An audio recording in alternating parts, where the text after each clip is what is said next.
Había pensado hundir la hoja en alguna juntura de la mampostería, a fin de identificar mi punto de partida. Pero, de todos modos, la dificultad carecía de importancia, aunque en el desorden de mi mente me pareció insuperable en el primer momento. Arranqué un pedazo del ruedo del sayo y lo puse bien extendido y en ángulo recto con respecto al muro. Luego de tentar toda la vuelta de mi celda, no dejaría de encontrar el jirón al completar el circuito. Tal es lo que, por lo menos, pensé, pues no había contado con el tamaño del calabozo y con mi debilidad. El suelo era húmedo y resbaladizo. Avancé, titubeando, un trecho, pero luego trastrabillé y caí. Mi excesiva fatiga me indujo a permanecer postrado y el sueño no tardó en dominarme. Al despertar y extender un brazo hallé junto a mí un pan y un cántaro de agua. Estaba demasiado exhausto para reflexionar acerca de esto, pero comí y bebí ávidamente. Poco después reanudé mi vuelta al calabozo y con mucho trabajo llegué, por fin, al pedazo de estameña. Hasta el momento de caer al suelo había contado 52 pasos,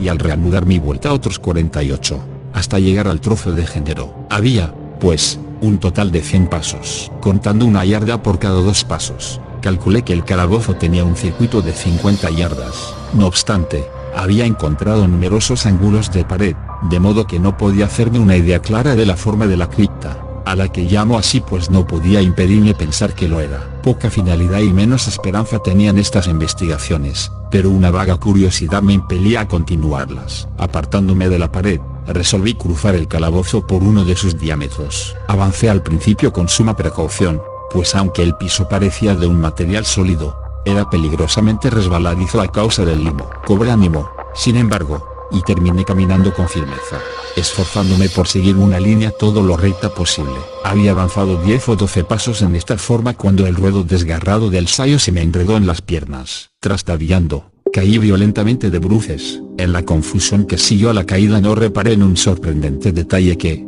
pocos segundos más tarde, y cuando aún yacía boca abajo, reclamó mi atención. Helo aquí, tenía el mentón apoyado en el piso del calabozo, pero mis labios y la parte superior de mi cara, que aparentemente debían encontrarse a un nivel inferior al de la mandíbula, no se apoyaba en nada. Al mismo tiempo me pareció que bañaba mi frente un vapor viscoso, y el olor característico de los hongos podridos penetró en mis fosas nasales. Tendí un brazo y me estremecí al descubrir que me había desplomado exactamente al borde de un pozo circular, cuya profundidad me era imposible descubrir por el momento. Tanteando en la mampostería que bordeaba el pozo logré desprender un menudo fragmento y lo tiré al abismo. Durante largos segundos escuché cómo repercutía al golpear en su descenso las paredes del pozo. Hubo por fin, un chapoteo en el agua, al cual sucedieron sonoros ecos. En ese mismo instante oí un sonido semejante al de abrirse y cerrarse rápidamente una puerta en lo alto, mientras un débil rayo de luz cruzaba instantáneamente la tiniebla y volvía a desvanecerse con la misma precipitación. Comprendí claramente el destino que me habían preparado y me felicité de haber escapado a tiempo gracias al oportuno accidente. Un paso más antes de mi caída y el mundo no hubiera vuelto a saber de mí. La muerte a la que acababa de escapar tenía justamente las características que yo había rechazado como fabulosas y antojadizas en los relatos que circulaban acerca de la Inquisición. Para las víctimas de su tiranía se reservaban 2 especies de muerte, una llena de horrorosos sufrimientos físicos, y otra acompañada de sufrimientos morales todavía más atroces. Y yo estaba destinado a esta última.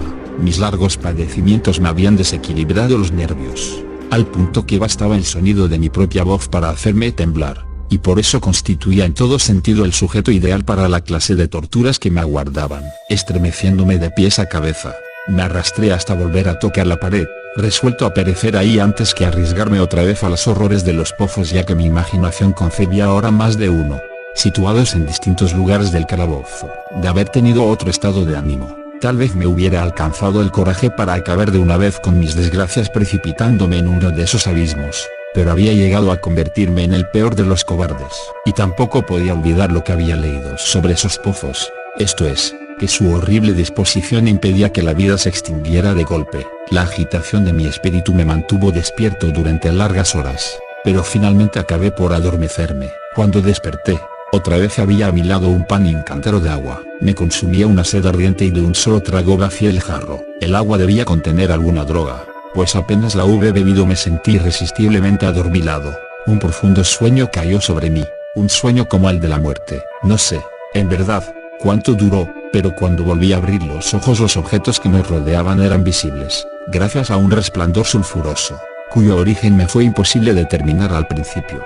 Pude contemplar la extensión y el aspecto de mi cárcel. Mucho me había equivocado sobre su tamaño. El circuito completo de los muros no pasaba de unas 25 yardas. Durante unos minutos, esto me llenó de una vana preocupación. Vana, sí, pues nada podía tener menos importancia, en las terribles circunstancias que me rodeaban, que las simples dimensiones del calabozo. Pero mi espíritu se interesaba extrañamente en mi miedades y me esforcé por descubrir el error que había podido cometer en mis medidas.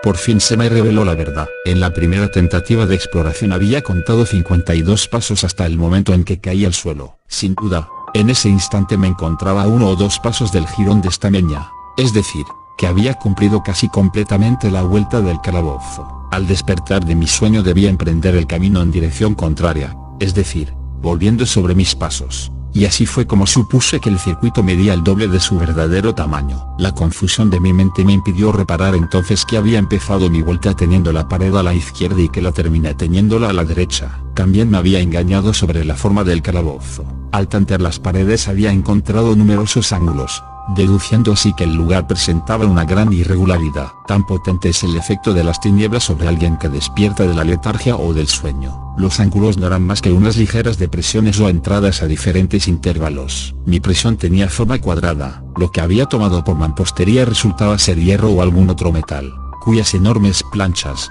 al unirse y soldarse, ocasionaban las depresiones. La entera superficie de esta celda metálica aparecía toscamente pintarrajeada con todas las horrendas y repugnantes imágenes que la sepulcral superstición de los monjes había sido capaz de concebir. Las figuras de demonios amenazantes, de esqueletos y otras imágenes todavía más terribles recubrían y desfiguraban los muros. Reparé en que las siluetas de aquellas monstruosidades estaban bien delineadas, pero que los colores parecían borrosos y vagos, como si la humedad de la atmósfera los hubiese afectado. Noté asimismo que el suelo era de piedra. En el centro se abría el pozo circular de cuyas fauces, abiertas como si bostezara, acababa de escapar, pero no había ningún otro en el calabozo. Vi todo esto sin mucho detalle y con gran trabajo, pues mi situación había cambiado grandemente en el curso de mi sopor. Yacía ahora de espaldas, completamente estirado, sobre una especie de bastidor de madera. Estaba firmemente amarrado por una larga banda que parecía un cíngulo. Pasaba, dando muchas vueltas, por mis miembros y mi cuerpo,